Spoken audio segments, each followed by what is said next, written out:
Hey guys, అందరూ ఎలా ఉన్నారు? ఈ రోజు నేను నా ఫ్రెషర్స్ కోసం ఎలా రెడీ అయ్యానో చూపిస్తాను. ఈ హాఫ్ సారీ వచ్చేసి మా అక్క నా కోసం స్పెషల్గా చేయించింది. ఈ బ్లౌజ్ వచ్చేసి మగ్గం వర్క్ బ్లౌజ్ అనమాట. నాకు చాలా బాగా నచ్చింది. నాకే కాదు, చూసిన వాళ్ళందరూ చాలా బాగుందని చెప్పారు. ఇది వచ్చేసి పట్టు చాలా బాగా కుట్టారు. ఓనీ వచ్చేసి నాకు కట్ వర్క్ డిజైన్ అయితే చేయించారు. ఆ కట్ వర్క్ క్లిప్స్ అయితే పెడతాను, చూసేయండి ఒకసారి. చూడండి ఎంత ఫాస్ట్ గా వర్క్ చేస్తున్నారో. నా కోసం ఆ రోజు 11 వరకు ఉండి చేశారంట.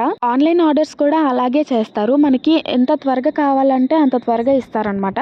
చూడండి ఎంత బాగుందో. అవుట్పుట్ అయితే ఇలా వచ్చింది. నాకైతే బాగా సెట్ అయింది. ఇదిగోండి లుక్ అయితే ఇలా ఉంది. ఈ బ్లౌజ్ చూడండి ఎంత బాగుందో.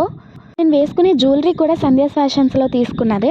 ఎవరికైనా ఫుల్ డీటెయిల్స్ కావాలంటే డిఎం అని చెప్పి కామెంట్ చేయండి. ఐరస్ బొటెక్ని కాంటాక్ట్ అవ్వండి. ఇది వచ్చేసి నేను హ్యాండ్ మేడ్ బ్యాంగిల్స్ అని చెప్పాను కదా, అవి వేసుకున్నాను. సో ఫైనల్లీ బొట్టుతో అయితే ఫినిష్ చేశాను. ఎలా ఉన్నానో కామెంట్ చేయండి. నెక్స్ట్ రీల్లో ఫ్రెషర్స్ ఎలా చేసుకున్నామో చెప్తాను. Thanks for watching.